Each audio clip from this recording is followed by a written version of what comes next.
When we spoke, Warren, it was 2 years ago, and you equated the state of the economy to a great U.S. athlete in cardiac arrest. So where are we now? Well, we know the patient is going to get well. I mean, the emergency treatment was successful, but it was one heck of an attack, and one like the patient had very seldom experienced in a long lifetime, and so the recovery period is long, and we're in it now, and we should, in my book, feel extremely grateful. There was only one party that could have treated that patient, and that was government. They had the ability to stem what was otherwise going to be an implosion of the American economy, and they did it. But it's slow coming back. Should we be more grateful to the government than perhaps the American public is right now, given the fact that you say they rescued us truly from the brink? Yeah, I think so. I mean, when that happened, I made the judgment, two judgments. One, only government could save us, and B, government would. I mean, that it was so clear. But I can think of other officials in the past who really wouldn't have had either maybe the knowledge or the guts to act. But we owe, in my view, and I know a lot of people don't feel this way, but Ben Bernanke, Hank Paulson, Tim Geithner, Sheila Bair, they're heroes in my book. That doesn't mean they did everything perfectly. Nobody can do everything perfectly. But when we had what I called then that economic Pearl Harbor, they were out the next day with the battleships, and whatever equipment they had, and they got more equipment as they went along. But they did the right things. And President Bush, who I didn't agree with, I never voted for him or anything, but he was, when that time came, he was 100% right in my view in backing those officials in terms of stepping in, doing what needed to be done. Certainly dramatic actions taken. The NBER came out last month and said the recession officially ended back in June 2009. I have spoken with people across the country, across industries. None of them feel like it has ended. Has it ended in your book, Warren? I'm with them. No, the National Bureau of Economic Research has a definition of a recession, but I will, my own, I don't, it's not the one I would use. My definition of when a recession ends is when real GDP per capita, because the population gets back to where it was sometime earlier. I mean, until it gets back there, as collectively, we're worse off. So I would define it, when we hit new real GDP per capita in this country, we are out of the recession. Now, that is not the NBER's definition, and so I think the common man has a much more realistic view of it than the economists there. I would agree with you. What we need is for small businesses to come back in a meaningful way. At Berkshire Hathaway, you run more than 70 companies, truly spanning industries, from insurance to underwear to parts to go in machinery to ice cream. What are you seeing in terms of small businesses in this country right now and their recovery? Well, they're coming back some, but there isn't that much difference, I don't think, nobody knows for sure, but between small businesses, medium businesses, big businesses, giant businesses. Really? All businesses are important. And if you're a big business and you're in home construction, you're still in trouble. We've got a big brick business. We sell 10% of all the brick in the United States. We employ lots of people. We have lots of brick plants. It hasn't come back. I mean, it's only going to come back when people start building brick houses again. And so I don't think it's a function so much of small business or big business. I think it's a function of business. Business has come back some, but it's got quite a ways to go. It's interesting. I've spoken to small business leaders, across the country, and a lot of them tell me, I think I can access credit from local banks, but I don't have certainty about what's ahead. And then I talk to CEOs of major corporations, and they say, I don't want to make a major move because I'm uncertain about what's ahead in terms of tax policy, politics in general, the state of the economy. What do you think is holding the private sector back from hiring in a meaningful way? Because according to the Fed, there's $1.7 trillion of cash on the sidelines for U.S. companies. They're not hiring in a meaningful way right now. No, we hire at Berkshire. We do have 70-some companies. Some of them are hiring and some aren't. We hire when there's demand for the goods. I mean, there's no way we're going to hire people to stand around. And there's no way we're going to hire people just to build a lot of inventory that isn't moving. We've got a couple businesses that are setting new records now. not very many, but a couple. Well, their hiring is at an all-time high because they need people to fill orders. What are those businesses? Well, there's one of them is called TTI, for example, down in Fort Worth, Texas, and they sell to tens of thousands of manufacturers or end users around the world, and their sales are running at an all-time high by some margin. And ISCAR's doing? ISCAR's doing a lot better than it was a year ago. It's not at an all-time high, though, yet. But we will hire people in any of our businesses when the demand is there. When demand has come back quite a bit in the railroad, we bring locomotives out of storage, we bring cars out of storage, and we hire back people. We're not at our peak employment by a long shot yet, but we're way off the bottom, too. So you hear a lot of talk about having payroll tax holidays or, right. Or cash for clunkers or all these things that kind of artificially play a little bit with. But what you really need is demand. And believe me, we will hire people when somebody wants to buy something from us and we can't get it to them. It's interesting because so many people are asking for more and more from the government. We just saw a $42 billion small business bill passed and signed by the president to allow local banks to have more capital to lend out to small businesses. The hope is that'll spur hiring. What it sounds like you're saying is until demand comes back in a real way, we won't see that growth in hiring. That's my view. I mean, but demand will come back. There is no shortage of bank money available in this country. The banks right now have hundreds of billions of dollars of excess reserves sitting with the Fed earning 1/4%. Believe me, you can't run a bank and earn 1/4%. They need to lend it. They want to lend it, but they don't want to make a lot of dumb loans like they were making a few years ago. So they are not going to. They're not going to go out and finance some guy that doesn't have any equity.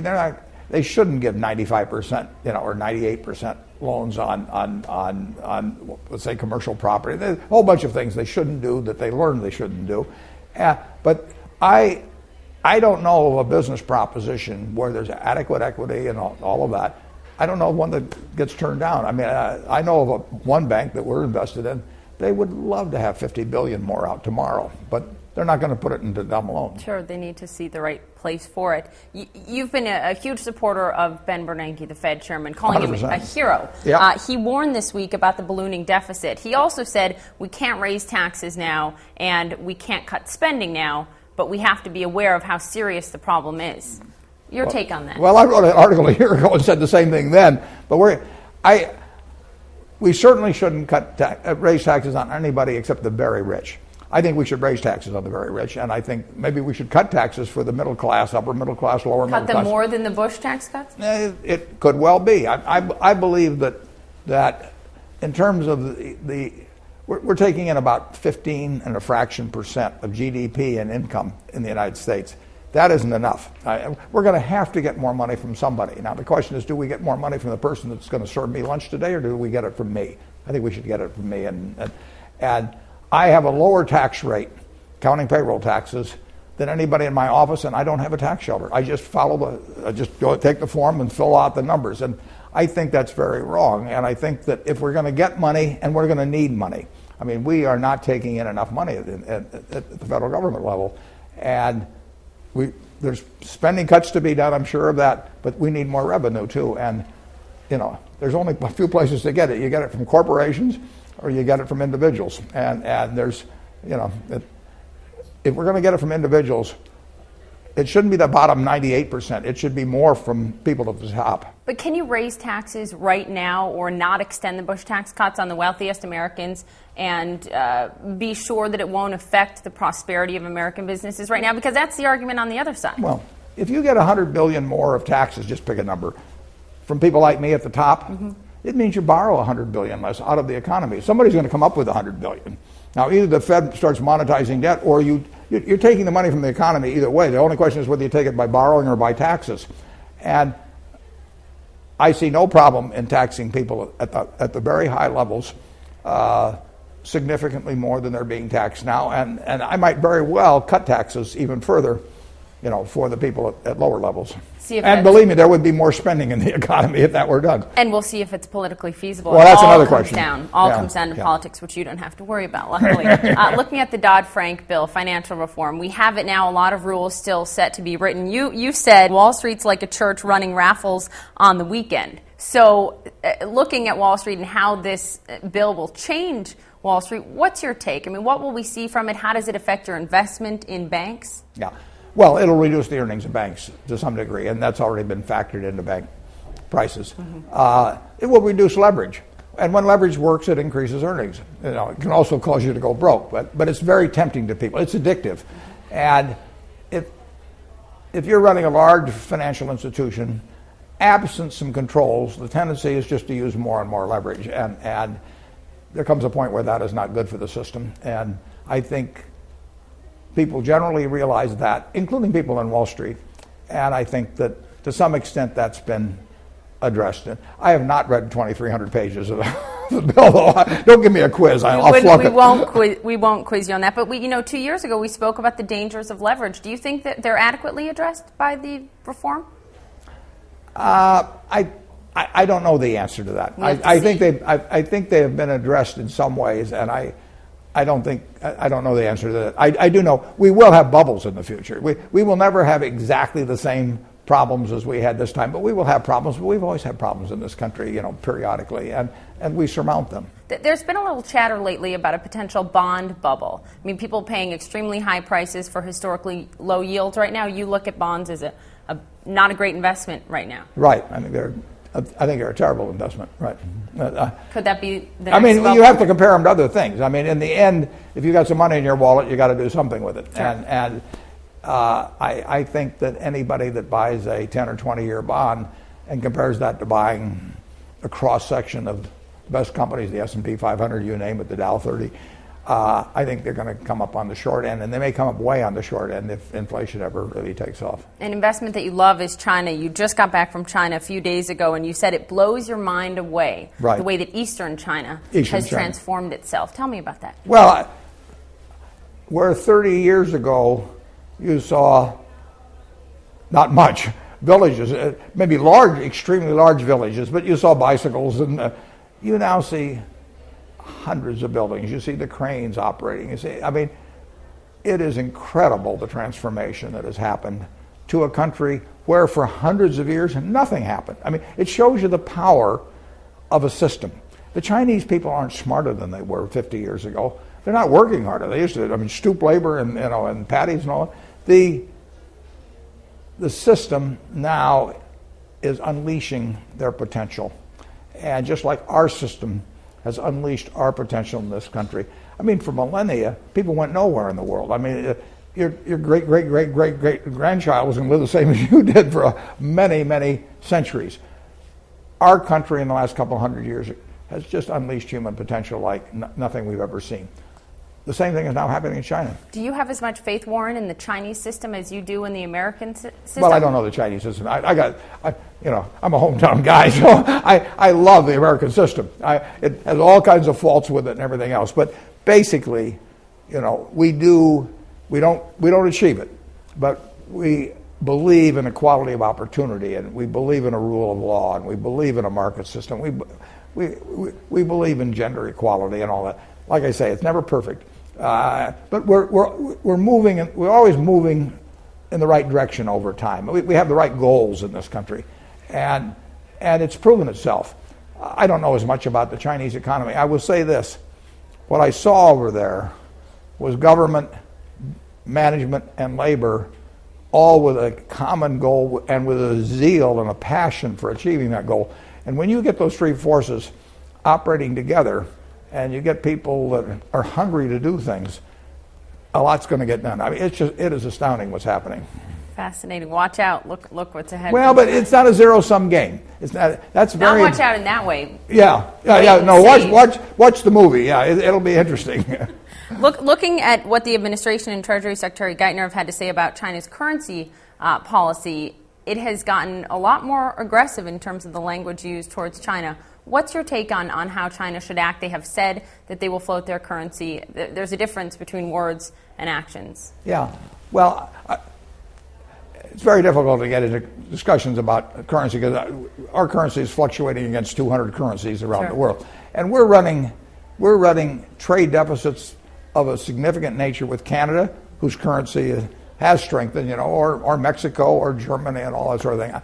I'll let the two governments sort that out. I will say this though: I think it's a mistake for China to think they can push the United States around, or for the United States to think they can push China around. You have two superpowers developing in every sense, and over time we're going to work. We're going to work out things. I mean, it's the nature. Both sides will realize that, despite tensions, despite disagreements, that we have a common interest in a world that's prosperous for both of us, and a world that's peaceful for both of us. But there'll be lots of tensions with the Chinese over time. The American people, they're unhappy now. They're sour to some degree. I don't blame them. I mean, they either have or know people that have lost their job. They either have or know people that have lost their home. I mean, and it isn't their fault. I mean, it is not that they've done anything terrible. So they're sour, and they got three places to blame: government, Wall Street, and China. and you can sort of take your pick depending on how you feel. But that's going to continue to be the mood for a while, I'm afraid. It seems like there is this growing divide between the haves and have-nots in this country. The haves that run businesses that are actually doing pretty well right now. Right. They've got a lot of cash on hand, and the have-nots, the middle class that is suffering unlike it has suffered in decades. How do you address that? Tax policy. You address it by tax policy. Yeah, you don't try and change a market system. So if I've gotten all kinds of blessings dumped on me absolutely through accident, I mean, how I was wired in terms of DNA when I was born, the fact I was born in the United States, the odds were 30-1 against me being born in the United States. I just won the ovarian lottery, and so here I am, and so it's no credit to me. And the society showers stuff on me just because I can do a little thing reasonably well. And somebody can be just a wonderful teacher, influence more lives beneficially and everything. Market system's never going to pay them big. The way you deal with that is you keep incenting guys like me to keep working and keep incenting the teachers to keep working. But you do have a tax policy where the people who get stuff showered on them pay a somewhat higher taxes than the people that got the shorter straws in life. I want to turn to Washington and the administration. The Obama administration has been under intense heat. We're weeks away from the midterm elections, but due to their economic policies, how would you grade the administration? How have they done through this crisis? I think they've done pretty well, but when you run for office, you set expectations high. I mean, it's the way you get elected, and there's no way around that. I mean, you're not going to run for office and be sour on everything that's possible in the future. You never get elected. No, you never get elected. You might not even be able to be realistic and get elected. So you have to set people's expectations high. They got set very high for a fellow that they didn't really know very well for very long. So they didn't have a mindset. They had a mindset about Hillary Clinton to quite an extent, or John McCain or something. Sure. They didn't have the same mindset about Barack Obama. And he, quite correctly in terms of getting elected and in terms of his own personal beliefs, set his expectations high. But the timetable for those expectations gets a little fuzzed up during a campaign, and it's very difficult to reset those after you come in. So if you have a combination of high expectations and a badly wounded economy, you're going to have disappointment, and that's what you have. So what do you do? What would your advice be to the administration? The best thing you could have done, if it was possible, was to reset expectations without causing everybody to go into a deep funk. That's very, very tough. You plow through. I mean, Reagan was very unpopular, early on in his administration. Volcker, his Fed chief, was, people they wanted to kill him. He was doing exactly the right things. I mean, Volcker is one of the heroes of financial history, but you can't imagine how unpopular he was at the time. So there's times when you just put your head down and keep going. Put your head down, keep going. What about the criticism that the administration is anti-business? Is that in any way fair? Well, I think the rhetoric sometimes hasn't been useful. Both sides, I know both sides, and both sides feel misunderstood to some degree. And whether they correctly feel it or not doesn't really make any difference after a while. I mean, if you start having strong feelings against your neighbor and your neighbor starts having strong feelings against you, after a while you can't even remember why it started. But but it feeds on itself. And defusing that is, I think, somewhat important. And language is part of that. President Obama wants business to succeed. He knows that his administration can't succeed without business succeeding. Business and people want the president to succeed. But that as the rhetoric heats up, people lose sight of that to some degree. They can get reset back to that, I hope. But right now there is no question about it that there's this feeling on both sides that the other side kind of unfairly feels that they don't understand their position. It's an interesting time because 3 of the president's key economic advisors will not be in his inner circle within months. Right. He has a chance to replace them, to shift economic policy. A lot of business leaders I've spoken with said they really hope the president will put an executive, someone from the private sector, in his inner circle. What do you think? Well, it would depend who they put. I mean, there are a lot of executives that are very good at running their businesses that would be a disaster, including this one right here. I'm not saying I'm good at running my business, but I would be a disaster in a position like that. And plenty of other CEOs I know would be too. So, important, you need somebody in that position that thinks well, that has the president's confidence, and that has the public's confidence. And the public's confidence is important now. I mean, you have a public that is generally pretty sour, both on business and Washington.